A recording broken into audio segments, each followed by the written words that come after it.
There's a reason the Greenway is so popular, that it's the most popular bikeway in the region. It's because it's safe, because it's protected, because it's removed from traffic. And so, and now it's being connected to more and more connected safe, to other, right. Like Bryant Avenue. The Bryant Avenue is world-class facility. That's a great example. And, and in that neighborhood now, I see so many families with cargo bikes and everything. And I feel like it's because Bryant connects to the Greenway. And so, they compound each other. Welcome to the Streets.mn podcast, the show where we highlight how transportation and land use can make our communities better places. Coming to you from beautiful uptown Minneapolis, Minnesota, I am your host, Ian R. Buck. The Midtown Greenway turned 25 this year, so it's a fitting time to learn about its history. I highly recommend the articles that Brian Mitchell wrote for Streets.mn this summer, but one thing he didn't cover is the advocacy work that went into turning this rail corridor into a bike trail. I thought it would be fitting to learn about the Midtown Greenway Coalition, so I sat down with George Puzak, Tim Springer, and Soren Jensen to get all the details. George is going to start us off. In 1989, the community over by Cedar Lake formed an organization called Save Cedar Lake Park to preserve some railroad land. And we were having difficulty getting people interested in preserving more parkland by the chain of lakes. And so I suggested, let's connect it with a system of trails. Mm-hmm. And because the Cedar Lake Trail and the North Cedar Lake Trail, those didn't exist yet? Correct. Okay. And so the Kenilworth Trail, Cedar Lake Trail, was to connect the lakes to the river. The Kenilworth Trail would get us down towards what's now Lake McCoska. Mm-hmm. And so, I was bombing around the city, and I asked the director of Public Works one day, Mike, could we get a crosswalk on Dean Parkway at Cedar Lake Parkway? And he said to me, George, we don't recommend crosswalks. They provide the illusion of safety.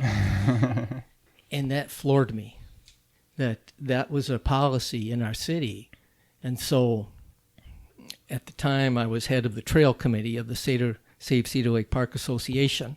And at the annual meeting, I had to give a presentation on an overhead projector, and I drew lines on a map of a bunch of different greenway options around the city, one of which I named the 29th Street Midtown Greenway. 29th Street, so people would know where it is. Mm-hmm. And I don't know, for 6-8 weeks, I didn't do anything about it. And I thought, I'm talking the talk, I better walk the walk. And so I wrote a one-page letter that had a lot of white space on it. And it explained why, what, and how to build the Midtown Greenway. And sent that to all 16 neighborhoods, every elected official, federal, state, and local, that represented the Greenway corridor. And that was by U.S. snail mail back then in about 1991. And no one responded, not one person. And finally, about 2 months later, the phone rang, and it was Joan Van Hella from the People of Phillips neighborhood. And that's when the Phillips neighborhood was a large neighborhood, not broken up into three. Mm. And so Joan and I met at 26th and Nicollet, and I showed her my drawing boards, a little slideshow I had, and leave behinds, some paperwork on why, what, and how to build the Greenway. And she suggested we should work with the neighborhoods. And I had already been going to some business groups and different organizations. And so the Phillips neighborhood said, hey, that's a great idea. Let us know when you get here. And I said, well, how about if you help me or help us get the Greenway started, we have to connect to another Greenway to get it started. So we were connecting on the west. Phase one was on the west. Right there at the Chain of Lakes. Yeah, at the Chain of Lakes. And the idea was to go east in 3 phases. And so as I was running around the city, I'd have a little paragraph.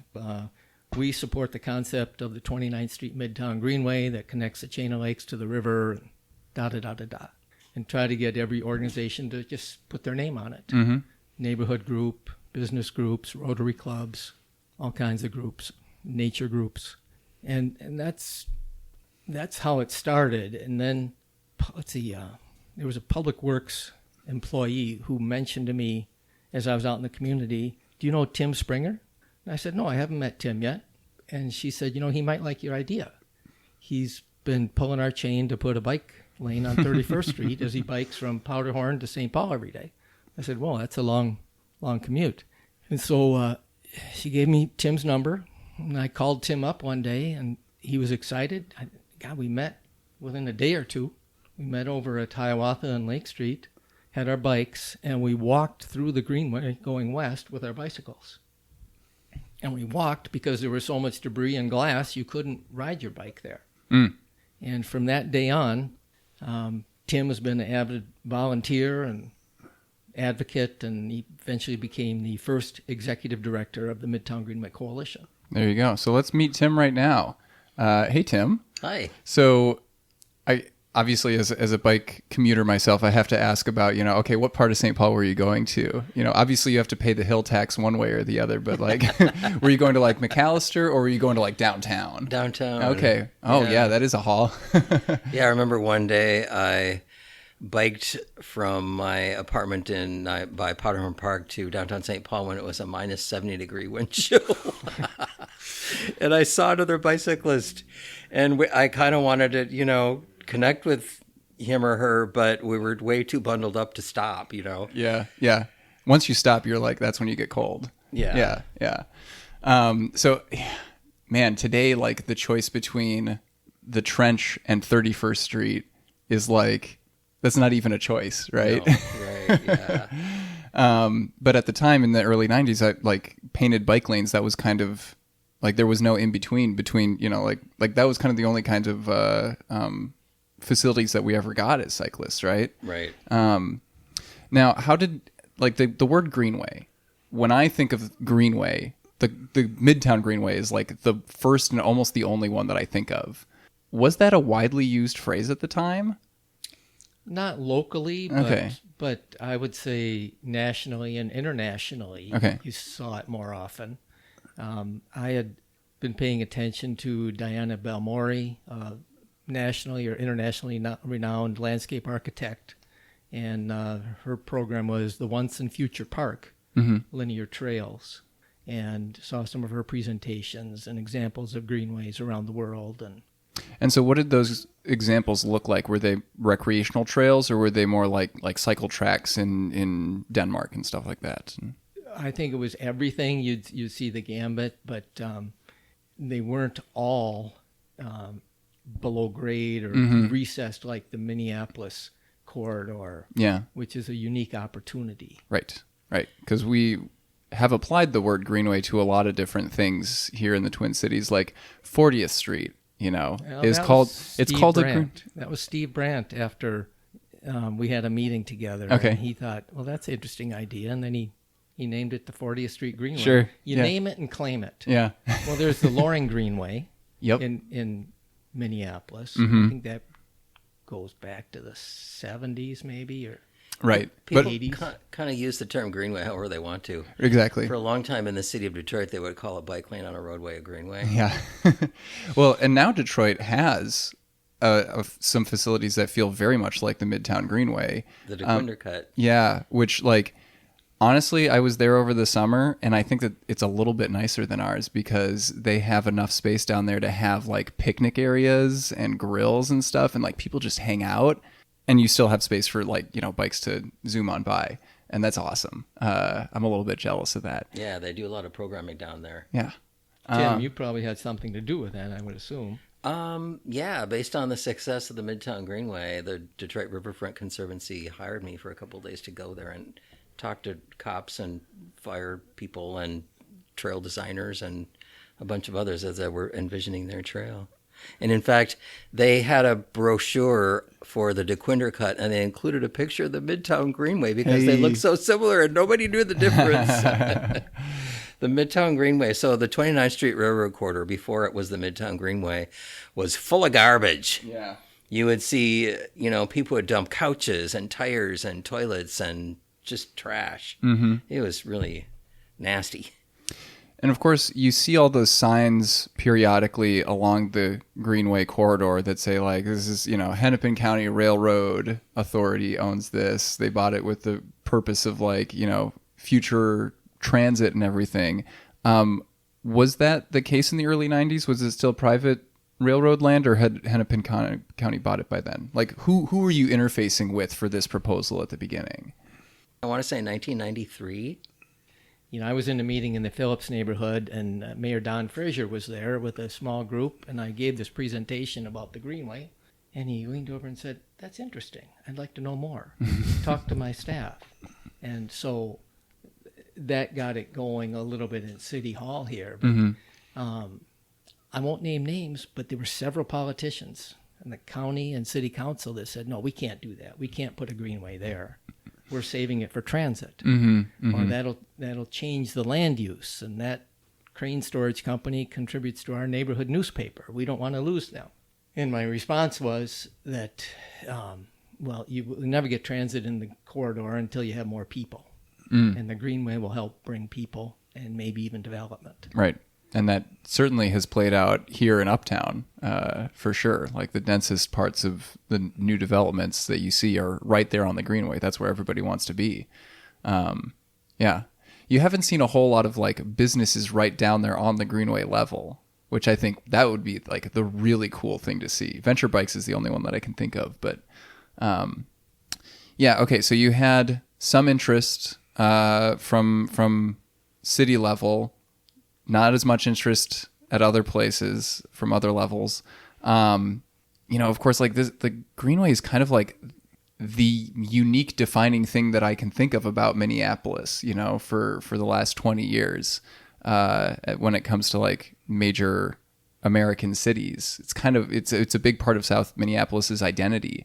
Where do I want to go with that question?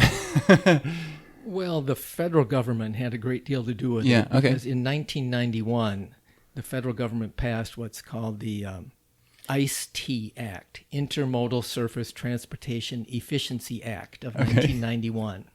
And that allowed federal transportation dollars to be spent on local bicycle projects. Oh, good. Mm-hmm.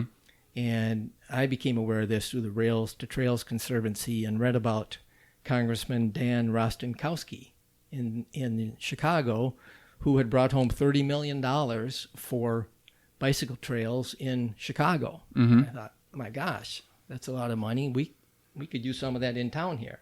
And so that's the Cedar Lake Trail received ICE-T money to get going, and Kenilworth and we received some ICE-T money for the Greenway. So and the people behind that locally were Congressman Martin Sabo, and Congressman Jim Oberstar, who was an avid cyclist up on the Iron Range. And so they really helped grease the skids. And back then I was invited to D.C. to give my slideshow. And although there weren't a lot of people there, but there were some lobbyists and Rails to Trails people. And it resonated with some of them. And anyways, ICE-T money really helped make things happen. And so what was that money like used for? Are we talking, the physical paving of the space? Was it a lot of cleanup that needed to be done? What were the requirements before we could like turn this rail corridor into a recreational and commuter facility for cyclists? Corridor purchase was a part of the budget for the ICE-T grants, I believe. Right. And part of receiving ICE-T, if you had a partnership, federal, state, and local. So we had a little private money. We had state money, LCMR, Legislative Commission on Minnesota Resources, LCMR money, and then it helped leverage ICE-T money. And that's how the whole package was put together. So the Midtown Greenway Coalition was this tiny little 1 or 2 person, depending on what your nonprofit organization. And we did not receive those dollars and contract out to build the trail. We were advocates. So we convinced the city, county, and state and federal electeds that this was a good idea and pushed them to make it happen. And then we were involved when consultants were hired to design the trail, for example. And you were talking about the cultural the identity of South Minneapolis is intertwined with the Midtown Greenway.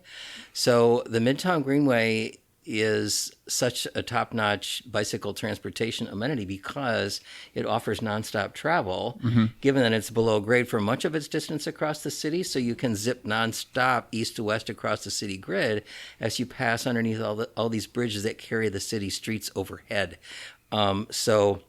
And also the design features of the trail with wide east and westbound lanes for biking and a separate walking trail offer that nonstop travel at high speeds opportunity that is, you don't find that many places, is certainly not cutting right through a city grid. Right. Yeah. And so you see young families on cargo bikes, extra cycles, long bikes, or cargo bikes with a bucket in front, right. or just trailers or kiddie seats on the back or whatever. Right. Taking their a bunch kids... of people hauling furnture. All the furniture that's in this apartment was hauled from Seward over to this apartment this last spring. Yeah. Excellent. Yes. You say people taking canoes to the lake through the Greenway, or Peace Coffee does their deliveries of coffee by bicycle trailer through the Greenway. They located their roasting facility in the Greenway building. It was formerly the Green Institute on the Greenway near Hiawatha Avenue because they wanted to be along the Greenway. So the bicycle transportation opportunities that the Greenway affords did helped with a bicycle transportation cultural revolution that took hold. Yeah. And so early 90s through 98 was the article that you sent me that was kind of, it seemed like it was really already, like the ball was rolling by that time, right? I think that article was at the groundbreaking. Okay, good. Yeah. So of phase 1 on the west end. So you said 3 sections? Was that right? Yes. Yeah. So how from where to where was that first section? Phase 1 began at the chain of lakes, technically Chowan Avenue South, and it went to 4th Avenue South. Okay. And then phase 2 was 4th Avenue South to Hiawatha Avenue. And then we initiated the bridge over Hiawatha, now the Sabo Bridge. And phase 3 was Hiawatha to the river. Got it. All right, I just looked up the opening dates. Phase 1 opened in 2000. Phase 2 in 2004, and Phase 3 in 2006. A year later, the Sabo Bridge was completed in fall of 2007. A fun anecdote that I like to share when we're talking about Greenway history is in the early days of the Midtown Greenway Coalition, before we were a formal organization, we were just a collection of people, and we would meet over lemonade or beer in each other's living rooms or backyards. And we were at Andy Wright's house one time, and we decided we needed to have like board officers. We needed a president and a secretary and whatnot. And so Andy got voted as president because he was in the kitchen when we took the vote. Yeah, okay. You got voluntold, huh? Yeah. So, let's talk about the organization. Like, obviously, the early years were focused on just making the Greenway into a thing, right? You're purely advocacy organization trying to push for this project. Once the project started to get built in the early 2000s into the, 2009-ish, like where does the focus go from there? What is the organization doing at that point? Well, we needed to raise money. And to do that, you have to have a fiscal agent. And so before we had the 501c3 Midtown Greenway Coalition, the neighbors over at Cedar Lake Park Association were our fiscal agent. Got it. And that enabled us to get some money and start building this together. And we doled out expenses early on that way. And then once we had a 5-member board, myself, Tim, Joan, Katie, and Terry, we all sort of lived near the Greenway at some point. But and then we became our own fiscal agent. And that's where Tim talked about a president, treasurer, and secretary. And what was the purpose of the fundraising? Because obviously the coalition was not the entity that was trying to purchase like the corridor and, build everything, like you said. So, what were you using the money for? Tim, flyers, handouts, lemonade when we got together. It was drawings, community engagement. some sort of visioning sessions we had over at Abbott Northwestern and different locations. And I mean, Tim, you can speak to some of that too. Yeah, it was all those things related to outreach and advocacy. And I was a volunteer for a number of years. And at the time, I was a solid waste management consultant. I had a company called Waste Reduction Research. And one month I looked at my timesheet and I realized that I was spending more time volunteering for the Midtown Greenway Coalition than I was doing waste reduction research consulting. And I said, I need to make a change here. So at some point, not long after that, I transitioned to being paid staff. Yeah. There you go. That's good. Yeah. Professionalize the the work. Yeah. A lot of this advocacy goes on between 8 a.m. and 4:30 p.m. when you're dealing with government. I mean, you have to have someone answering the phone or meeting downtown or, going to the businesses. And Totally. And connecting with the neighborhood organizations. We spent lots of time at meetings of the neighborhood organizations along the Midtown Greenway. And our first full board of directors included a seat for each of the neighborhoods, and to this day still does. Nice. And then, as we get into the years, the 2010s and, so the last 15 years essentially, right? How does, where has the organization been focused there? Soren, this is my cue to kind of bring you into the conversation as well. Hi. I'm happy to be here. Yeah, I mean, we didn't stop our work after the Greenway was built. We continue to advocate for it. And boy, this past summer, we've been super busy. We just finished up putting 15 new pollinator gardens in the Greenway, creating what we're calling the best pollinator pathway in the nation. And we built it especially for monarchs and rusty patch bumblebees and other pollinators to make the Greenway even greener. We've helped plant over 5,000 trees over the years with our partners. We also are really into putting in public art. So we just recently had a really big mural project where we put in 5 new murals celebrating the diverse cultures that live along the Greenway. So we want to make it. What does the coordinating look like for that kind of project? Because I imagine you have to get permission from the Railroad Authority and whatnot. And we have a great partnership with our government partners. The Greenway is owned by Hennepin County Regional Railroad Authority, and we partner with them. We partner with our other government partners on projects. But also sometimes we have to push the government sometimes. The thing that makes the Greenway unique is it has an advocacy organization.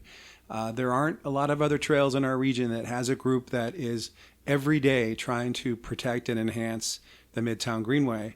And so a couple years ago, the city put a new surface on the trail. It didn't go very well. Oh my God, I remember that one. Yeah, it was terrible. And so we reached out, as we did, and said, we'd like you to redo the trail. They said, no, we think the trail's fine. And I said, no, it's not. It's full of cracks. It's horrible. You did it. You just didn't do a good job. So please do it again. It was bumpy. Yeah. It was bumpy. There were cracks. I mean, it was embarrassing. And the fact that refresh my memory, they intentionally were using a new experimental. It was a new experimental process. Yeah. It also, by the way, cost less than was allocated. So they were, I guess, trying to save some money too. But you do it on the cheap, or you do it experimental, and you get this horrible bumpy trail with cracks. It was embarrassing. Right. And so we reached out and said, "Will you do it?" No, we won't. And I said, "Well, okay, we're going to have to elevate this." So we put out a petition. And within a week, over 2,000 people signed the petition asking the city to redo the trail. People love the Midtown Greenway. You do not want to do something like that and then think it's going to be okay. And you're just going to let the trail have these horrible cracks and bumps and things like that. So then we got on the front page of the experimental processes are fine, but you probably don't want to try that on your flagship. Yeah, your flagship, the most important trail in Minneapolis, right. and the one that thousands of people use. And so, I got on the front page of the Star Tribune, and then I called back to the city and said, "Now, what do you think? Are you willing to redo the trail?" We're like, "Yes, we'll redo the trail." So, I mean, this is an example of what we do, and we've got plenty of other examples of where we need to push our government partners. We'd much rather partner with them in a friendly, collaborative way. But if they're not doing right by the Greenway, then we're going to step up. And honestly, it's all of our supporters and all of our followers. We have thousands of people that follow us on social media. We've got, lots of donors. Although I would say this, we're looking for more donors. This work does cost money. This advocacy, getting out there and doing all this work. We have to pay our staff. We have to pay, various costs for print materials, for advertising, for our office. We have expenses, and so we are always out there looking for more donors. And in fact, this year we are celebrating the 25th anniversary of the Midtown Greenway. And so, as Tim and George were talking about, the first phase went in 2000. So it's our 25th anniversary. And we're going to be launching a 25th anniversary fund to help fund us for the next 25 years so we can keep doing this kind of advocacy. And, one of the projects that people are most excited about and that we've been working on a lot lately is trying to extend the Greenway over the river and through St. Paul. This has been a vision that the organization has had for many years.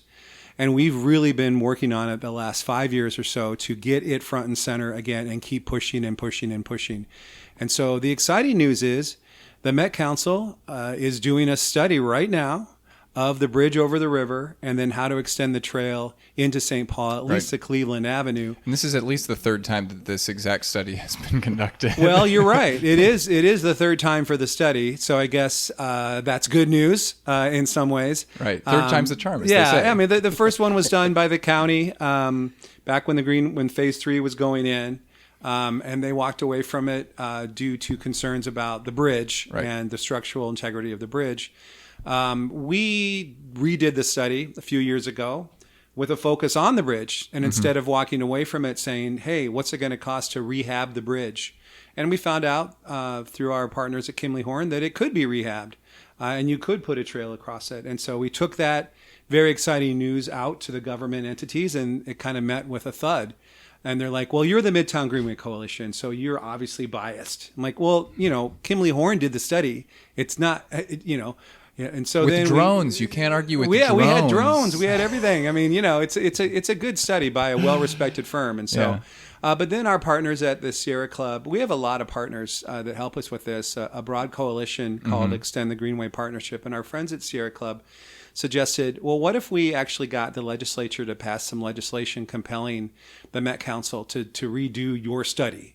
And so that's a great idea. So they worked on that, and we very much appreciate their work on that. And then there was a bill passed having compelling the Met Council to redo our study. Guess who they hired? Kimley Horn. Sure. Yeah. So Kimley Horn is redoing the study, and it's currently underway.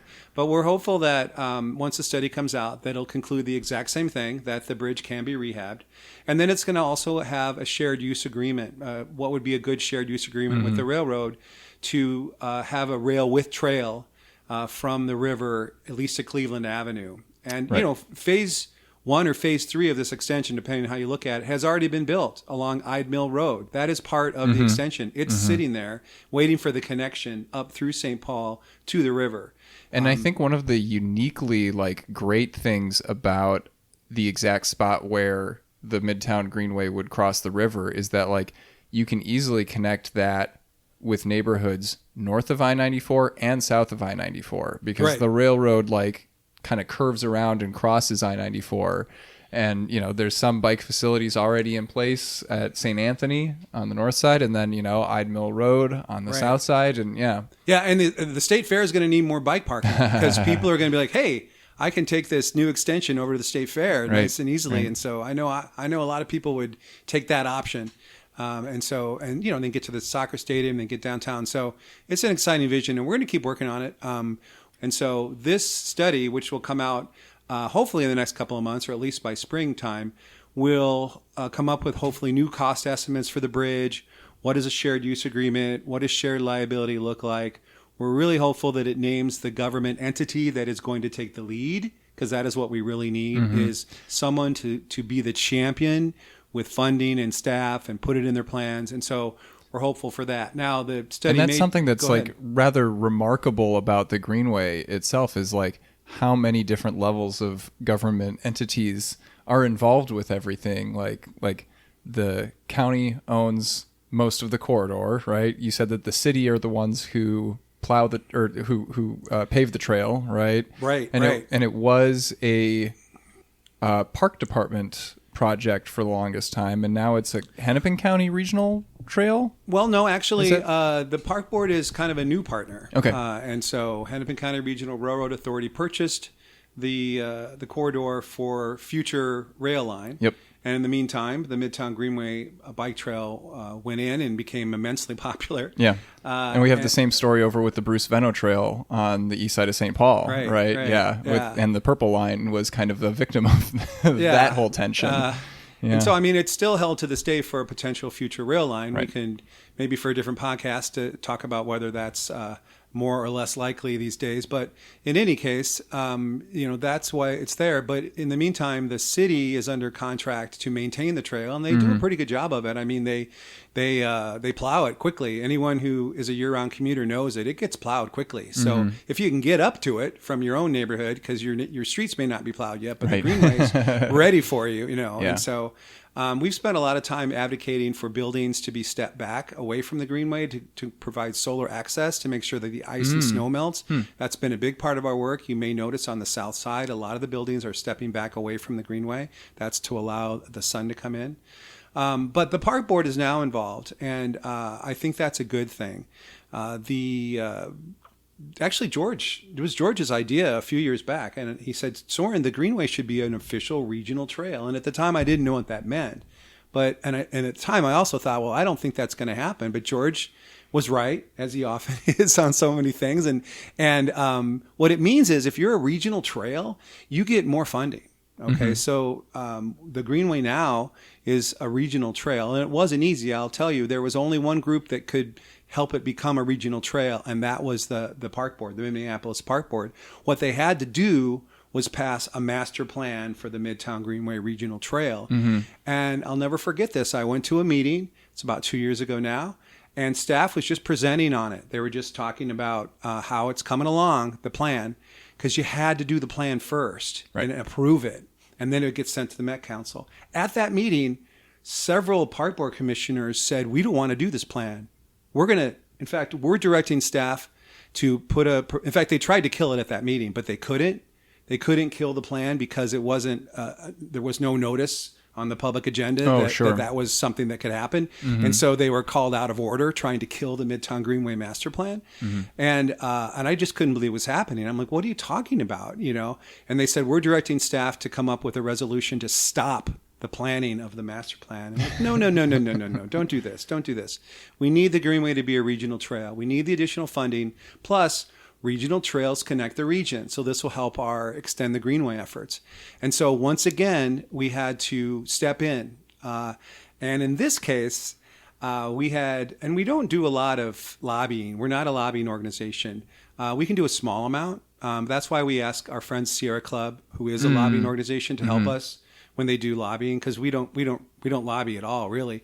But in this case, we did. You put out a lot of petitions, though, for people to sign. We can put out petitions. People can sign them. In this case, we did a small amount of lobbying, which is allowed. But it was mostly just our supporters calling park board commissioners saying, what are you doing? And I'll never forget when the park board commissioner called me and said, Soren, please stop having all of your supporters call me. They're clogging up our lines. And I said, then please support the Midtown Greenway. And we'll stop having all these people who love the Greenway and care about the Greenway. We'll have them stop calling you. You do your job because I'm doing my job, and our hundreds and thousands of supporters are doing their job protecting the Greenway. And they did relent, and they did decide to let the study go forward. And so it did. The regional plan passed the park board, and then it passed the Met Council. And so now officially, although I feel like we haven't celebrated enough, the new name is the Midtown Greenway Regional Trail. And so it's pretty exciting.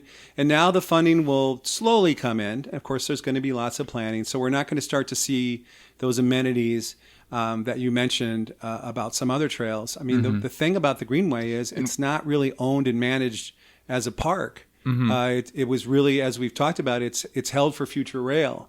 And so in the meantime, the bike trail and bike ped trail has gone in, but you don't see a lot of other amenities. You don't see great signage. There isn't great wayfinding signage. There aren't a lot of picnic tables, right? Or even benches. We've put in a few benches, actually. But eventually, and it's going to take a couple years, we're going to start to see some better amenities because of that regional trail status. Eventually, we'll start to see things like benches and maybe some more water fountains, maybe some bathrooms. But what we really would like is some better wayfinding signage, really, because that's one thing the Greenway is really lacking is sort of where are you when you're in the Greenway and what happens when I exit here? And if I want to get up to these businesses on Lake Street to support them, where do I exit and when? Yeah. So that needs to be improved. But it's all part of what your original question, the fact that there's so many different governmental agencies involved and we have to work with them all.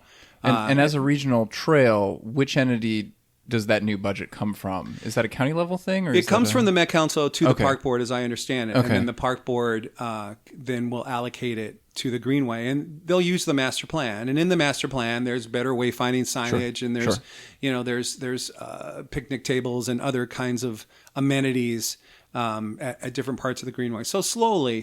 But, if the Greenway would have been a regional trail for the past 25 years, maybe we would already have those kinds of amenities. But, we're starting now. And again, that's because of the Midtown Greenway Coalition and our donors and our supporters, the people that support this organization. So we're as busy as ever. And we're talking about the next 25 years. So, yeah. And it's interesting to think about the way that people have viewed the Greenway over the course of the years, right? Like when it was first envisioned, it's like, okay, well, from the chain of lakes to the river, and that's kind of like that's the scope of the project, right? And you're right, like that doesn't feel like a regional trail necessarily, but like, if you think about the chain of lakes is kind of, that's where you drop a little drop of water into the lake, and like the ripples go out from there, right? You've got the Kenilworth trails that the Greenway connects to, and nowadays, you can go down to downtown Hopkins, and from Hopkins you can, take the Minnetonka Regional Trail out to Excelsior and to Carver Park Reserve, or you could go from Hopkins down to all the way to Chaska and Carver, and now on the other end, going east, like hopefully we'll be able to cross the river and go into St. Paul and have, it's more and more, like the network effects are just compounding. Right, and you can go north or south at the river. You can go north or south at the chain of lakes as well. So in addition to this east-west connections that you mentioned, so it's pretty comprehensive. It's can be a part of the Park Board grand rounds. Sure. At that point, it's kind of a grand figure eight if you're including the Greenway. Exactly. Right. Yeah. Soren mentioned a couple battles that the coalition has had to take on to replace the hack job of bumpy pavement and to get the designation as a regional trail. There are two other huge struggles that the coalition took on and won. Historically. One was to keep a rapid busway out of the Greenway. Okay. So imagine paving across the entire floor of the Greenway Trench for a busway. Even if you never ran a single busway, you'd destroy the Greenway just with the pavement doing that. So that was a very tough battle. But we won it, and we won it by enlisting the public and being assertive in our work with electeds. And then the other big battle was to keep Xcel Energy from putting new high voltage transmission lines along the corridor. Oh. The corridor is a spine for development, and that would have just shut it down. Housing development would have been shut down, you mean? Yes. Okay. Yeah, because who's going to take a risk of building a new 3 to 6 story building when your top floors are going to be looking straight across 15 feet away from a high voltage line? No developer in their right mind is going to do that. And so anyway, that was a big struggle, and that took years. And it was played out through a legal process before an administrative law judge of the Public Utilities Commission with lawyers for each side. and discovery process with people entering evidence and then witnesses being cross-examined by the different sides before things were accepted into the record. So it was really a struggle, and it cost us a whole bunch of money for that legal help. But we won. I imagine that when you started this whole thing in the early 90s, you were not imagining that you were going to have to be like doing court battles over high voltage electricity. Yeah. I wanted to just bring back up again the issue that the corridor is owned by the Hennepin County Regional Railroad Authority for the purpose of future rail transit. When the Midtown Greenway Coalition was fighting to keep a busway out of the Midtown Greenway, George said, we can't win this fight if we're just against a busway. We need to be for something. So let's be for streetcars. And the concept that we were pushing was for cute little 1950s, what are called PCC cars, and they would operate on what are called turf tracks, like what you see in some European cities. Literally what it sounds like, with some grass in the middle of the tracks. Right. Okay. Yeah. It just looks like a lawn. And so the visual impact, the way it smells after a rain, it wouldn't smell like wet pavement, it wouldn't smell like wet railroad rock ballast. The way it looks, the way sound echoes, it would still be a greenway. And it could be a very important part of a regional rail system. So we're talking about getting everywhere easily on bikes. If you're disabled or you need rail transit. So, modern streetcars, but now probably there's technology that would allow them to be battery operated, so you wouldn't need the overhead lines, which would be a problem anyway for kids tossing metal broomsticks on them and shorting them out and stuff from the bridges, right? But so if you had battery operated cute streetcars on turf tracks, it would connect the Hiawatha LRT line with the Southwest LRT line and be a very important part of a regional system. So the design would be super, super important so it didn't destroy the concept of a greenway, and for it to be a really friendly neighbor for the trail. And so if there aren't elected officials or folks excited about making this happen, it probably won't. And I'm not going to be the person that dedicates their life to make it happen at this point. But I just hope folks keep an open mind to that possibility. And, it was studied about, it's probably been almost 10 years now. And the recommendation from Metro Transit was the rapid bus on Lake Street and also a light rail vehicle in the Greenway would do the most to advance transit. But where we sit today, I don't know. I'm never say never, but to Tim's point, we're not going to spend much time these days advocating for that anymore because it just seems like there aren't very many elected officials that are very excited about it.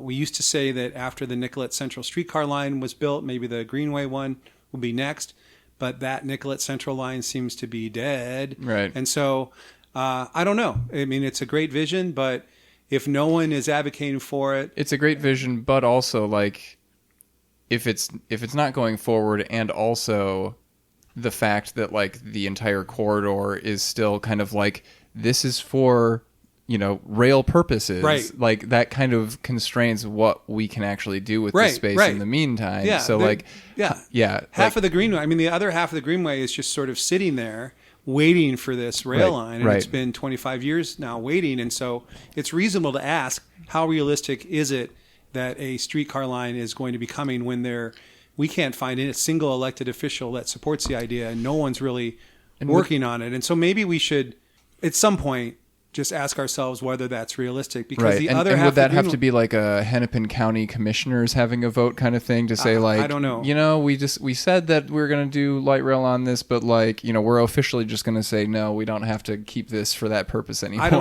I don't know. That would open up some opportunities for additional uses on that green space, because currently there's room for 2 trains in there. That was part of the reason we raised the bike path up midway, and it's Midtown, which allows for the transit underneath the bridges. But Soren, I'd like you to talk about, I think you mentioned the other day that the Greenway Coalition has like 10,000 followers, yet there are only 300 or 400 people that donate money.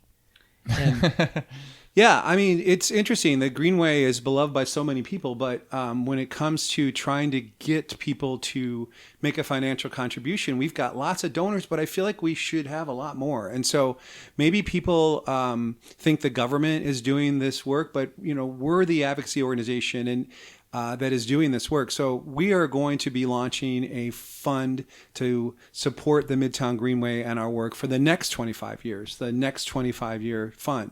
We have over 10,000 followers on social media. And if we could just get a fraction of those followers to make a financial contribution, a tax-deductible contribution to support the Midtown Greenway and our work, that would help sustain our work for the next 25 years. So we're launching a campaign to raise money to support the Greenway for the next 25 years and hope to get all of the people that love the Greenway to make a financial donation to support our work. And that's things like work to extend the Greenway over the river, continue to put in pollinators, gardens, and continue to put in murals, and continue to be an advocate for keeping the trail maintained.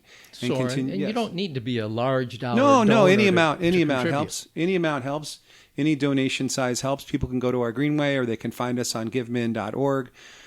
Give to the Max Day is coming up, and we'll be launching our new fund in coordination with that, and hoping that we can get as many people as possible who rely on the Greenway and who use it, even if they just want to perhaps donate $10 a month, a cup of coffee or two to support the Greenway and become a sustaining donor. That's enough. If we had all those people that are followers on social media and all the people that love the Greenway will be willing to become sustainers, oh my gosh, that would be so amazing. And that would sustain our work long into the future and allow us to continue to do this work and even do more work for the Greenway. So we're hoping that our new fundraising effort for our next 25-year fund is really successful and will allow us to keep doing what we're doing for the Greenway. Yeah. Because, as we've taught today, the Greenway would look very different without the Midtown Greenway Coalition. Tim was talking about the gigantic overhead power lines. So the Greenway could, if it weren't for the Midtown Greenway Coalition, have these ugly, gigantic overhead power lines. And a busway. And a busway. It could have been paved, for crying out loud, So regarding the role of elected officials, certainly to get the Greenway extended across the river and through St. Paul and up to the Ide Mill corridor, you definitely need public agencies to champion it, but you also need elected officials to take it on and have it be a pet project, because the Midtown Greenway probably wouldn't be there if it weren't for former Hennepin County Commissioner Peter McLaughlin. It probably wouldn't be there if not for former Congressman Martin Sabo and their staff people that we worked with. They were heroes. And then there was a whole bunch of... We got to figure out which elected officials want to have the next bridge named after them, right? Yeah. There you go. Yeah, no, certainly, Tim. We'll need all the elected officials that we can, especially once we find the lead agency and once they start to do their work, then we're going to need to go out and find all the funding too, right? So, but there is broad support. And so I think that... once we get that lead agency named, then it'll start to turn to developing the plan, finding the funds. But we got to get started on this because every day or every year that goes by without a government agency taking the lead on this is just another year lost. And so we need this report to come out to name the government agency that will take the lead, and then have them start the work. Now, we've talked a lot about advocacy work that the coalition does, but I also know, the Greenway Glow Festival, for example, is kind of a fun thing that, so what's the full scope? What are some other things that the coalition is into right now? We have all kinds of different programs. The Greenway Glow Arts Festival is a wonderful community festival that we've been putting on for the past 13 years. A lot of people tell us it's their favorite annual festival. It's a kind of a grassroots festival that brings people to the Greenway. It features several dozen local artists. There's live music. We have a beer garden. We have artists that get placed up and down the Greenway. There's glowing installations. There's, usually some juggling and bubbles and people on stilts. And that we have a live music stage. And so we just love to put on the Greenway Go Arts Festival and bring people to the corridor. And while they're there, by the way, they get to see all of our new murals that we've been putting in. And so our murals are creating this wonderful cultural corridor that we think is one of the best, if not the best, cultural corridors and cultural bikeways in the nation. And so we're going to continue to put in murals. And in fact, we've received some interest from other foundations that are saying, how can we help you continue this vision to fund the murals? And individual donors have been reaching out saying, we want to help. And so we're going to continue putting in murals. We're going to continue planting gardens, planting trees. We're going to continue to make sure the Greenway is maintained. We're going to look forward to working with the park board on the wayfinding signage and getting better wayfinding signage. And so we're just going to keep working for the Greenway every day to keep enhancing it, keep protecting it, and extend it over the river. If we could just take a minute and circle back to development. Yeah, go for it. I think the last 25 years has proven that the Greenway has been a successful stimulant for market rate housing. Mm-hmm. I would hope that the next 25 years it could stimulate more life cycle housing. What do you mean by that? That means housing for seniors, Mm-hmm. housing for nursing homes and those in need of medical care. We did have the adaptive cycle program in the Greenway. Was it Mary and her husband ran it in the Greenway, and it was very successful. But there's plenty of market rate housing, a lot of nice one bedrooms, but we need some other types of housing, whether it's cooperative or senior or nursing homes, up and down the Greenway. Yeah.